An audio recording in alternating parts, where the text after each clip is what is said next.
সুপ্রিয় দর্শক, আপনাদের সবাইকে স্বাগত জানাচ্ছি বাংলাদেশ টেলিভিশনের নিয়মিত আয়োজন ফ্যাসিবাদের দিনলিপি অনুষ্ঠানে। আপনাদের সাথে আছি আমি সাইদ খান এবং আলোচনার জন্য আমার সঙ্গে আছেন দুজন অতিথি। আমার ডান দিকে আছেন পিপলস ইউনিভার্সিটির উপাচার্য অধ্যাপক ডক্টর আ.ক.ম মাহবুবুজ্জামান, বাম দিকে আছেন বাংলাদেশ উন্মুক্ত বিশ্ববিদ্যালয়ের সহযোগী অধ্যাপক ডক্টর মোহাম্মদ আদনান আরিফ সালিম। শাসকরা যখন জনগণের মৌলিক অধিকার কেড়ে নেয় তখনই ঘটে গণবিপ্লব। 69, 90 এবং 24-এর অভ্যুত্থান তাই বলে। জার্মানির হিটলার, ইতালির মুসোলিনি, জাপানের হিদেকি তোজো, স্পেনের ফ্রান্সিসকো ফ্রাঙ্কো এবং বাংলাদেশের শেখ মুজিব ও হাসিনা তার প্রকৃষ্ট উদাহরণ। মানবজাতির ক্যালেন্ডারের পাতাকে রক্তাক্ত করা দেশ বিদেশের এই শাসকরা জেনে গেছে অত্যাচারের ফলাফল কি হয়। গবেষণামূলক এই অনুষ্ঠানের মাধ্যমে আমরা বিগত সরকারের যাবতীয় ফ্যাসিবাদী ও স্বৈরাচারী নীতির ধরনকে চিহ্নিত করবার চেষ্টা করছি, খুঁজে বের করবার চেষ্টা করছি নাগরিক অধিকার নিশ্চিতের পথ, যাতে ভবিষ্যতে আর কোনো শাসক নাগরিক স্বাধীনতাকে লঙ্ঘনের সাহস না পায়। দর্শক, আজ 2 সেপ্টেম্বর 2025। 2009 সাল থেকে 2024 সালের জুন মাস পর্যন্ত ওই সরকারের সময় যে ঘটনাগুলো ঘটেছিল বিভিন্ন গণমাধ্যম থেকে সংগৃহীত সেই সময়ের কিছু সংবাদ শিরোনাম দেখে আসি। 2009 তত্ত্বাবধায়ক সরকার ব্যবস্থা বদলাতে চায় সরকার। 2010 এবার ইব্রাহিম খুন হওয়ার কথা স্বীকার করলেন গাড়ি চালক।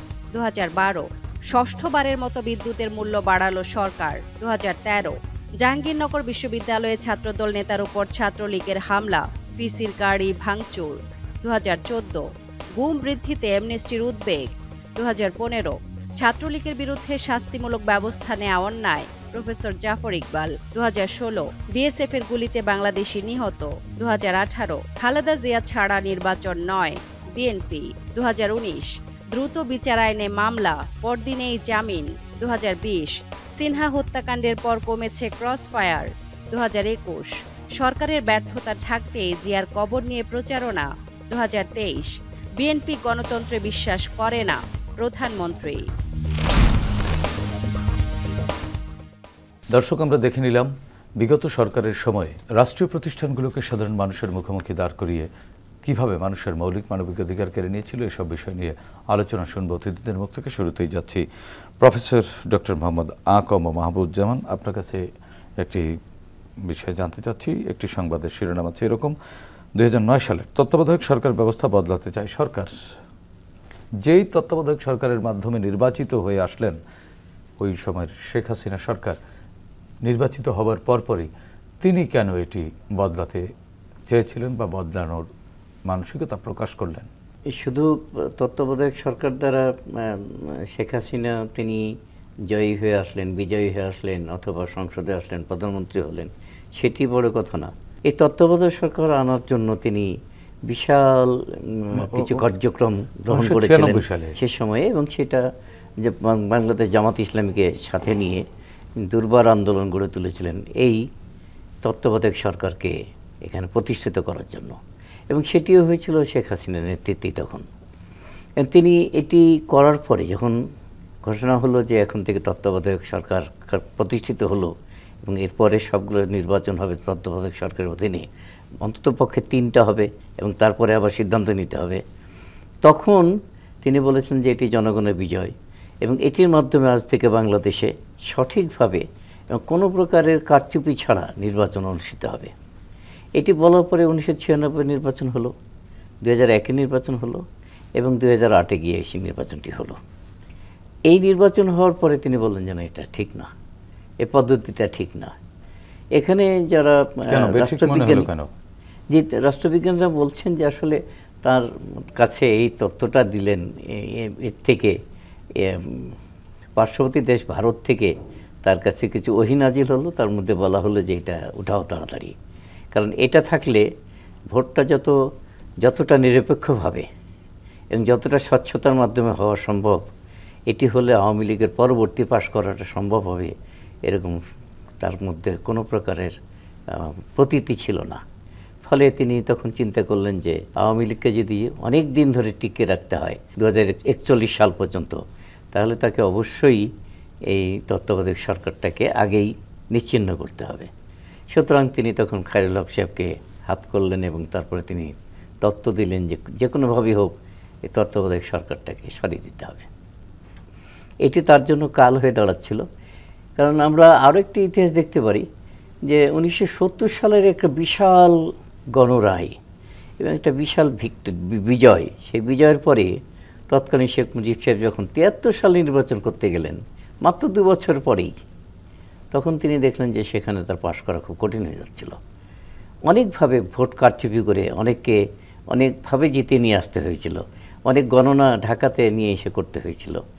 সেই স্মৃতিগুলো তো তার মধ্যে আছে। এবং এর মধ্যে খন্দকার মোস্তাক, জি, তার ঢাকায় নিয়ে আসা হলো, ঢাকায় নিয়ে আসা হলো হেলিকপ্টারে করে এবং নিয়ে এসে তাকে জেতানো হলো আর কি এখানে। তো এই যে বিষয়গুলো, এগুলো তো তার কাছে, শেখ হাসিনার কাছে খুবই, মানে আওয়ামী লীগ কি শুরু থেকেই ভোট ফোবিয়ায় ভুক্ত? ভোটারদের উপর ব্যাপারটা আসলে এইটা অনেকে বলেন, অনেক রাজনীতিবিদ এই কথাটি বলেন যে আসলে এখানে যে বিষয়ে কাজ করে সেটা হচ্ছে যে জনগণের সাথে একটা দূরত্ব হয়ে যায় সরকার গঠন করার পরেই। ফ্যাকাল্টি হিসেবে আপনার গবেষণা কি বলে? যে আমাদের এটা হলো যে আমরাও এরকম চিন্তা করেছি যে কেন এই ঘটনাগুলো ঘটে বা তার কেন এরকম মনে হতো।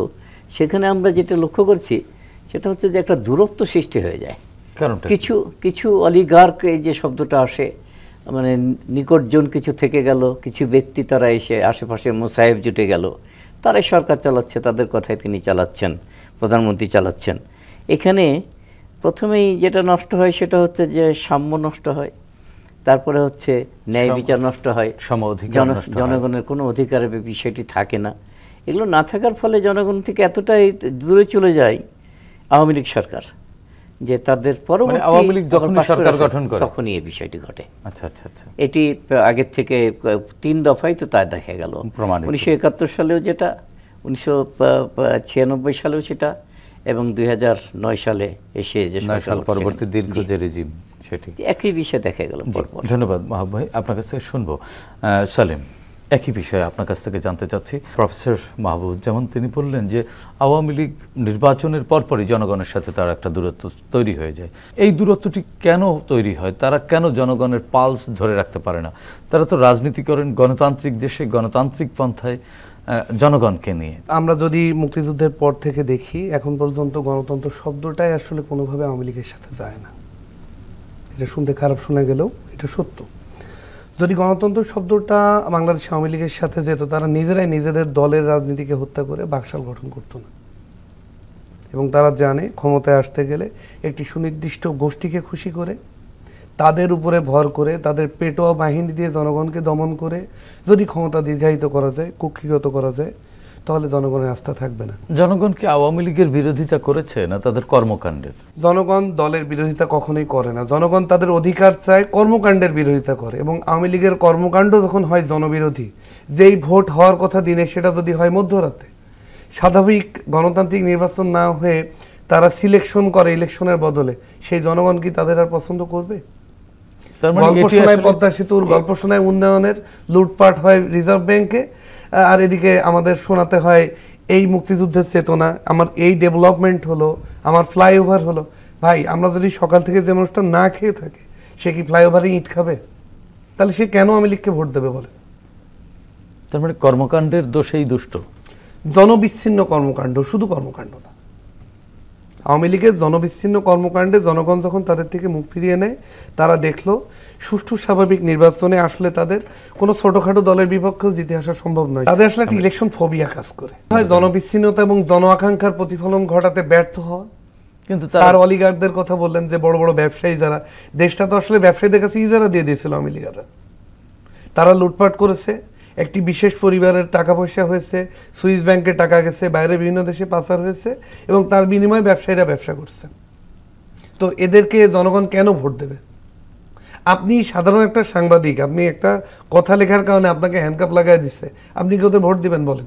আমি নিজের কথাই যদি বলি, আমি একটা বিশ্ববিদ্যালয়ের সব থেকে ভালো রেজাল্ট করার পর জাহাঙ্গীরনগরে এখনো যোগদান করতে পারি না, কারণ রাজনৈতিক আদর্শ তাদের সমান্তরালে ছিল না। আমি তাদের নানা কর্মকাণ্ডের সমালোচনা করে পত্রিকায় লিখছি।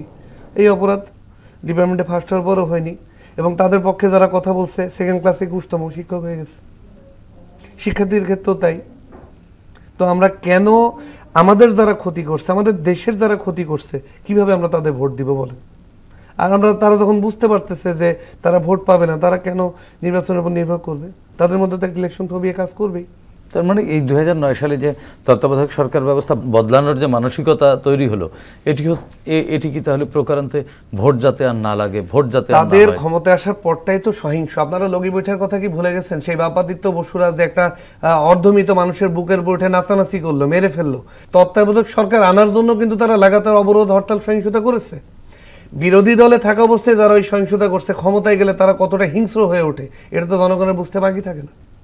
এবং তখন যখনই তারা বুঝতেছে যে তারা জিততে পারবে না, তখন তাদের মনে আর একটা ভয় কাজ করে, আমরা যদি ক্ষমতায় না থাকি এই অপরাধের বিচার হবে।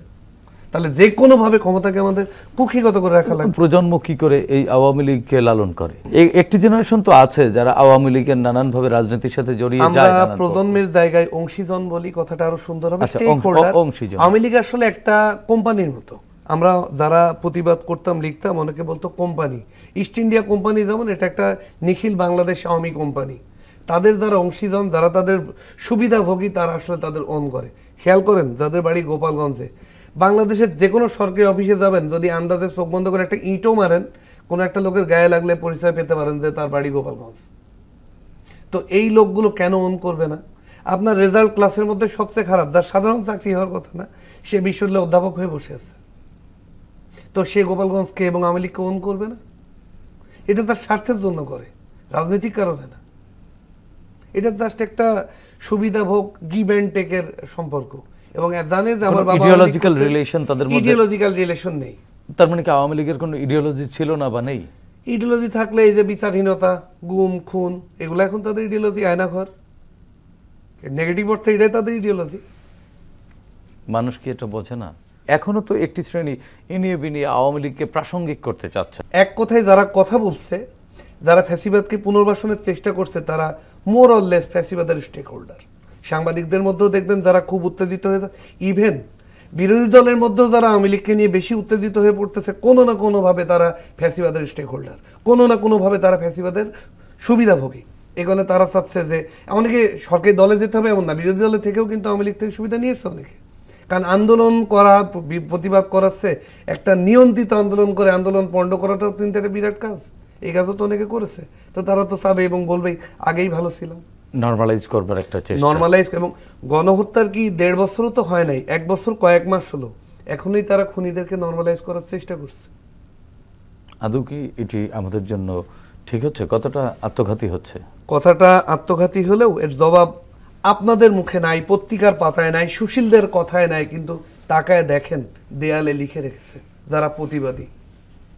ওই মা এখনো ভোলে নাই যার সন্তানকে গুলি করে হত্যা করা হয়েছে। ওই ভাই এখনো ভোলে নাই যার ভাই বা বোনকে গুলি করে হত্যা করা হয়েছে। ওই বাবা এখনো ভোলে নাই যার সন্তানকে হত্যা করা হয়েছে। শহীদ আমিনের বাবাকে একবার প্রশ্ন করেন, সে কি ফ্যাসিবাদ ভুলবে? ওই শহীদ রিয়াগো ওর মা বাবাকে জিজ্ঞাসা করেন, ও কি তার মেয়ে হারানো ওই গুলি করে মারার কথা ভুলতে পারবে? শহীদ মীর মুগ্ধকে জিজ্ঞেস করেন, ওর ভাইকে, ওর বাবাকে, ওর মাকে।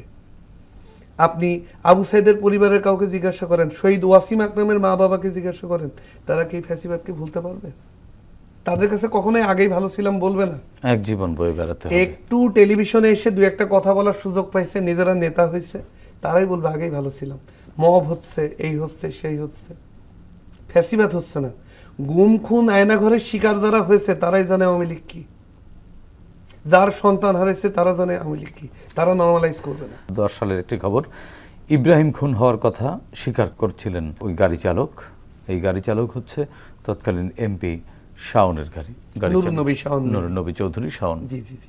একজন এমপির কাছে তো জনগণ নিরাপত্তা পাবে, জনগণ কিন্তু এক ধরনের আমরা জনপ্রতিনিধি বলি, জনপ্রতিনিধি যে জনগণের প্রতিনিধিত্ব করে সরকারের সাথে, রাষ্ট্রের সাথে জনগণকে যে যিনি হুক আপ করেন, তো সেই জনগণ তার বন্দুকের নলের মুখে চলে যায় কেন? জনগণের প্রতিনিধিত্ব সেই সংসদ করে বা সংসদ সদস্য করে যে জনগণের প্রত্যক্ষ ভোটে নির্বাচিত হয়। ওই শাওন কি জনগণের ভোটে নির্বাচিত? ভোট যদি আপনার সরাসরি নির্বাচিত হয়, আপনার ভোট হওয়ার কথা দিনে মধ্যরাতে যখন ইমানদার মানুষ তাহাজ্জুদ পড়তে উঠেন, তারা হাত মুখ ধুচ্ছেন, অজু করছেন, ওইদিকে তারা অজু করে ব্যালট পেপার ভরে সিল মেরে বাক্স ভরে ফেলতেছে। তো এই নির্বাচন কি জনগণের প্রতিনিধিত্ব করে? এবং তাদের কাছে আপনি কিভাবে আশা করেন? তার মানে কি বাংলাদেশকে নিজের দেশ মনে করে না শেখ হাসিনা? কেউ যদি নিজের দেশ মনে করে, তারা তো আমার মনে হয় নিজের দেশের জনগণকে এইভাবে পাখির মতো গুলি করে হত্যা করতে পারে না। নিজের দেশ মনে করলে তারা কখনোই মিডিয়া হত্যাকাণ্ড ঘটাতো না। নিজের দেশ মনে করলে কখনো শাপলা চত্বরে এই মেসাকার ঘটতো না। নিজের দেশ মনে করলে বিএনপির এত হাজার নেতাকর্মী গুম খুন এবং জেল জুলুমের শিকার হতো না। আমি গাজীপুরে দেখেছি একজন যুব দলের নেতাকে তার মায়ের জানাজায় ডান্ডা বেড়ি এবং হ্যান্ডকাপ লাগায় হাজির করা হয়েছে। সে তো খুনি সন্ত্রাসী না? তার অপরাধ সরকারের বিরোধিতা করা। এবং কি বিরোধিতা করা? বিএনপির লোকজন বিরোধিতা করেছে শুধু একটা অবাধ সুষ্ঠু নির্বাচনের জন্য। এর বেশি তো তারা কিছু চায় না। গণতন্ত্রের এটা অধিকার। আপনারা যদি গণতান্ত্রিক দেশের কথা বলেন, বিশেষ করে আমেরিকা, ডোনাল্ড ট্রাম্প তখন স্টিল ক্ষমতায়, তাকে একটা তার দিগম্বর একটা মূর্তি বানায়, লোকে তার পেছনে লাথি মারতে মারতে যাচ্ছে, তাকে থুতু দিচ্ছে, ডোনাল্ড ট্রাম্প সামনে দিয়ে গাড়ি চালায় যায়, কই একজনও তো গ্রেপ্তার হয় নাই। এটা তো তাদের অধিকার। গণতান্ত্রিক দেশ এটুকু তারা করতে পারবে না?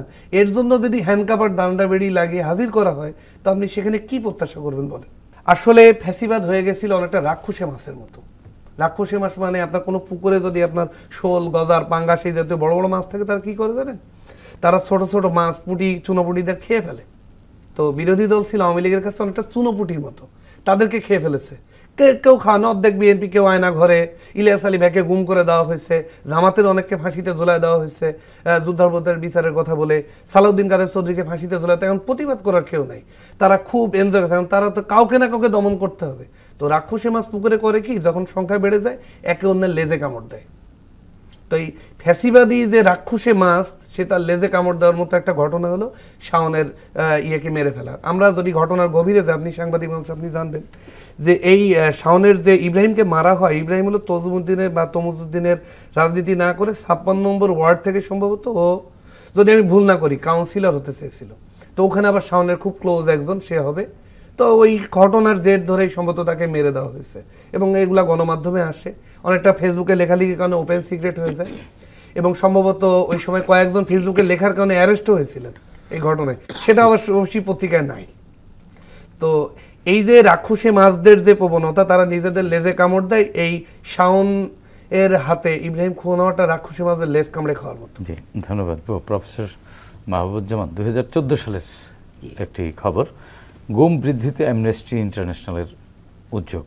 আমরা এরকম আন্তর্জাতিক বিভিন্ন স্টেকদের উদ্যোগ দেখেছি, নানান সময় তারা বাংলাদেশের মানবাধিকার এবং এই সব নানান বিষয় নিয়ে কথা বলেছেন, কিন্তু সরকার, তৃতীয় বিশ্বের একটি সরকার হয়েও এগুলোকে আসলে পাত্তা দিতে দেখিনি। কোনো কোনো ক্ষেত্রে এগুলোকে সরাসরি সমাবেশে মাইক টাঙিয়ে প্রতিবাদও করেছেন তারা। যখন আপনি কারোর বিরুদ্ধে কোনো প্রকারের কেস দিতে পারছেন না, অথচ আপনি মনে করছেন যে এটা পলিটিক্যাল অপোনেন্ট বা পলিটিক্যাল প্রতিদ্বন্দ্বী, রাজনৈতিক প্রতিদ্বন্দ্বী, তাকে আওয়ামী লীগ মনে করতো যে তিনি হচ্ছেন আমার শত্রু। তো শত্রুকে নিধন করতে হবে। নিধন করাটা কিন্তু সবসময় সহজ হয় না। তখন একটা ভালো বুদ্ধি হলো গুম করে ফেলা। গুম করে ফেলার আবার তাদের একটা টেকনিক ছিল, যেটি পরবর্তীকালে বিভিন্ন আইজিপির কাছ থেকে মানে একটু একটু করে বেরিয়ে আসছে। তা শহীদুল তো লিখেই ফেলেছেন, অনেক দূর থেকে নিয়ে আসার পরে মাত্র মাইল 2 দূরে এসে তাকে গুলি করা হলো। এবং সেটি যখন রিপোর্টে আসলো, তখন তাকে শেখ হাসিনা বলছেন যে এত দূর তো নিয়ে আসছিলে, এই নাটকটা না করলেই হতো, এত কাছে কেন এই নাটকটা করতে হলো। তাহলে বিষয়টা কি? সব নাটকগুলো এইভাবে করতে হয়েছে, মানে যতগুলো গুম খুন হয়েছে বা ক্রস ফায়ার হয়েছে বা সবগুলো এইরকম নাটকই হয়েছে। এবং এখন তো মনে হচ্ছে যে শুধু নাটক না, এটি নাটক সাজাবার জন্য আগে থেকে প্লট তৈরি করতে হতো। সেখানে আবার বেশ কয়েকটি বাহিনীকে একত্রিতভাবে একটা সুচারুরূপ প্ল্যান করতে হতো, সূক্ষ্ম প্ল্যান।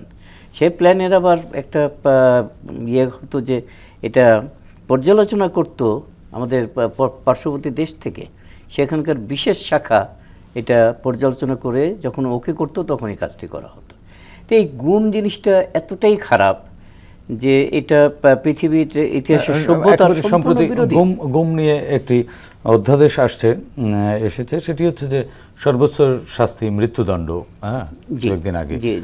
তো আপনি এটিকে এই আইন করে বা এই অধ্যাদেশ দিয়ে কি আসলে গুম ঠেকানো যাবে কিনা বর্তমান বাস্তবতার আলোকে কি বলেন? বাংলাদেশ কি সেই পথে এগোচ্ছে? দেখুন, আসলে পৃথিবীতে আইন করে কোনোটাকে সম্পূর্ণ ঠেকানো যায় না।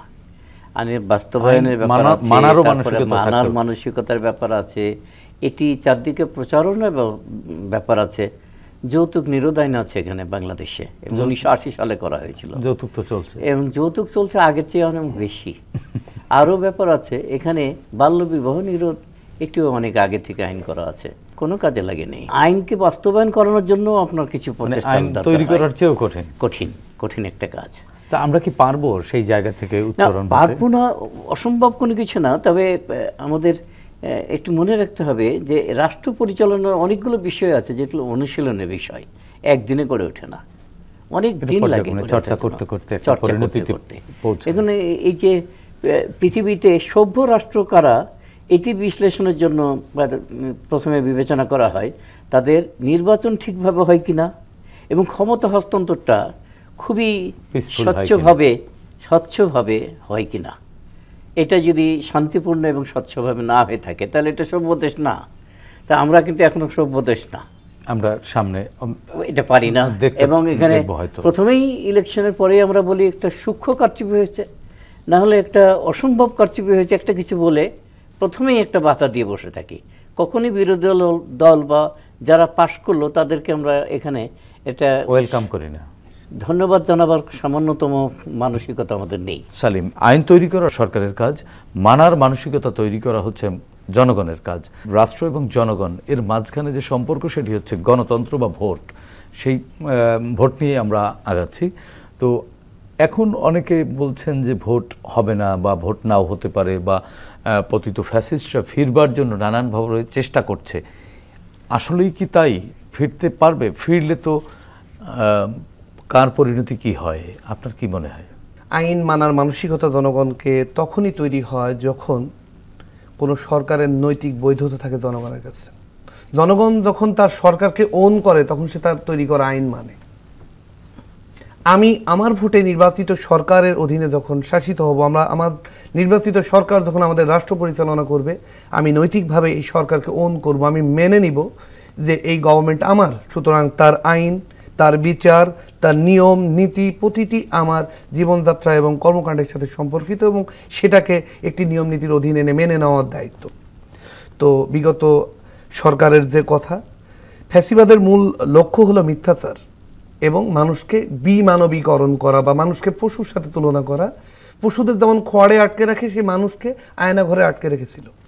তো এইরকম পরিস্থিতি থেকে একটা দমবন্ধ পরিস্থিতি অতিক্রম করলো যখন, অনেকে বলে ভাঙচুরের কথা, যেটাকে আমরা আবার একটা টার্ম দিয়ে বলি ইমানসিপেটরি ভায়োলেন্স, এটার পিরিয়ড এখনো শেষ হয়নি। কিন্তু বাংলাদেশের প্রধান রাজনৈতিক দল হিসেবে বাংলাদেশ জাতীয়তাবাদী দলের নেত্রী আপসীন দেশনেত্রী বেগম খালেদা জিয়াকে ধন্যবাদ দিতে হয়। তিনি এই ইমানসিপেটরি ভায়োলেন্স ঠেকানোর ক্ষেত্রে মুখ্য ভূমিকা পালন করেন। অসুস্থ শরীরে ক্যামেরার সামনে হাজির হয়ে তিনি জনগণকে বলেছিলেন শান্ত থাকতে, এবং আপনি দেখেন জনগণ তার কথা কতটা ওন করে যে গভর্নমেন্টের আইন মানে নাই, কিন্তু একজন বিরোধী দলের নেত্রী তার কথায় তারা ভায়োলেন্স কমায় দিচ্ছে। তো এরকম পরিস্থিতি থেকে সবাই শান্তি চায়, এবং আমার বিশ্বাস দ্রুত একটি অবাধ, সুষ্ঠু এবং নিরপেক্ষ নির্বাচন হবে। এবং আমাদের বিশ্বাসটা আরও পাকাপোক্ত হয় কীভাবে জানেন? বর্তমান প্রধান উপদেষ্টা যিনি আছেন তিনি আসলে বাইরের বিশ্বেও লিবারেল ডেমোক্রেটদের প্রতিনিধিত্ব করেন। তিনি তার জীবনের এতদিনের অর্জনকে কখনোই ক্ষমতা প্রলম্বিত করতে গিয়ে কারো প্ররোচনায়, কারো ইচ্ছায়, কারো আকাঙ্ক্ষা করতে গিয়ে নিজের এত নির্জিত সম্মান উনি আমার বিশ্বাস ভুলুণ্ঠিত হতে দিবেন না। এবং ওনার কর্মকাণ্ড সেটি বার্তাও দেয়, বার্তাও দেন, এবং উনি ধীরে সুস্থে আমাদেরকে একটা অবাধ সুষ্ঠু নির্বাচনের দিকে নিয়ে যাচ্ছেন। এবং উনি আমাদের দেশের মানে ফ্যাসিবাদের বাইরে থাকা যে রাজনৈতিক দলগুলো আছে যারা মনে এবং মননে গণতান্ত্রিক চর্চা করে বা যারা সবাইকে একটা সুষ্ঠু নির্বাচনের মধ্য দিয়ে ক্ষমতায় আসতে চায় তাদেরকে নির্বাচনী রথ অলরেডি টানার জন্য অনুমতি দিয়েছেন এবং বা তাদেরকে উৎসাহিত করেছেন আপনারা নির্বাচনের প্রস্তুতি নিন। যেই পরিবেশটার কথা আপনি বলছেন, যেরকম একটা ছবির মতো পরিবেশ প্রস্তুত হচ্ছে, সেই পরিবেশটা সেই ছবিটি বাস্তবায়ন করবার জন্য রাজনৈতিক দলগুলোর এবং নাগরিকদের আচরণ কেমন হওয়া উচিত? রাজনৈতিক দলগুলোর মধ্যে প্রধান যে রাজনৈতিক দল তারা তো বিগত 20 বছর ধরে যত ত্যাগ স্বীকার করছে নির্বাচনের জন্যই। আমি মনে করি তাদের চেষ্টার কোনো ত্রুটি নাই, তাদের আগ্রহের কোনো কমতি নাই, তাদের উৎসাহে কোনো ভাটা নেই, তারা চাইছে। কিন্তু ক্ষমতার নির্বাচনের বাইরে অনেক শক্তি থাকে যারা ক্ষমতার পেছনে থেকে ক্ষমতা উপভোগ করতে চায়, তারা অনেকেই চায়। কেউ লুঙ্গি পরে তত্ত্বকথা বলে নির্বাচন পিছাইতে চায়, কেউ গণ অভ্যুত্থানকে বিপ্লব বানাতে চায়, কেউ পিআর সিস্টেম চায়। চাওয়ার তো মানুষের শেষ নাই, গণতন্ত্র কিন্তু চাইতেই পারে। এই চাওয়া পাওয়ার সাথে জনগণের চাওয়া পাওয়া কতটা অ্যালাইন্ড হয় সেটাই নির্বাচন নির্ধারণ করবে বাংলাদেশের ভবিষ্যৎ, এবং এটা নির্ধারিত হবে একটি অবাধ সুষ্ঠু নির্বাচন। মানে এই চাওয়া পাওয়া যেন নির্বাচনকে না আটকায়। আমার ধারণা ইনশাল্লাহ বাংলাদেশের নির্বাচন আটকানোর মতো কোনো অশুভ শক্তি এখন নাই। আমরা দুর্দমনীয় ফ্যাসিবাদের হাত থেকে যেহেতু রক্ষা করতে পেরেছি প্রিয় মাতৃভূমি বাংলাদেশকে, এবং ইনশাল্লাহ বাংলাদেশের জনগণ তারা তাদের রাজনৈতিক দলগুলোর সুমতিকে স্বাগত জানিয়ে জনগণের ভোটাধিকার প্রয়োগের সুযোগ তৈরি করবে, এবং এর মধ্য দিয়ে আমরা একটি অতি দ্রুতই যথাযথ সময়ে একটি নির্বাচিত সরকারের অধীনে বাংলাদেশের শাসন কাজ পরিচালনা হবে, এটাই দেখতে পাবো। জি, প্রফেসর মাহবুবুজ্জামান। প্রত্যাশা তো আছেই, এবং আমরা লক্ষণ দেখেও যেটুকু মনে করছি যে একটা সুন্দর নির্বাচন হবে এবং যথাসময়ে হওয়ার সম্ভাবনাটাই। ফ্যাসিবাদ আর ফিরবার কোনো ফ্যাসিবাদ ফেরার সম্ভাবনা এই মুহূর্তে নেই, তবে একেবারেই সারা জীবনে ফিরবে না এরকমটা বলা যায় না। আমাদের কর্মকাণ্ডই তাদেরকে ফিরিয়ে আনতে পারে কোনো এক সময়। সেই জায়গায় নাগরিকদের সচেতন থাকতে হবে, সেই বিষয়টা থেকেই যায়। তবে সেই শঙ্কার থেকে একটু দূরে থেকে আমরা বলতে চাচ্ছি যে এটা এই সামনের ফেব্রুয়ারিতে যে নির্বাচনের বিষয়টি, আমরা 90% আশাবাদী হতে পারি যে নির্বাচনটি হবে। এবং আমরা আরও একটা বিষয় দেখছি যে দেশনেত্রী বেগম খালেদা জিয়ার তার এই যে পিছন থেকে তিনি মাঝে মাঝে দু একটি উপদেশ দেন, যে উপদেশটি আমাদের সবার কাছে শিরোধার্য হয়ে যায়, এবং অনেক বিতর্ক উঠছে, অনেক কথা হচ্ছে, কিন্তু তিনি একটু কথা বললেই সাথে সাথে দেখা যায় যে মোড়টা ফিরে যায়।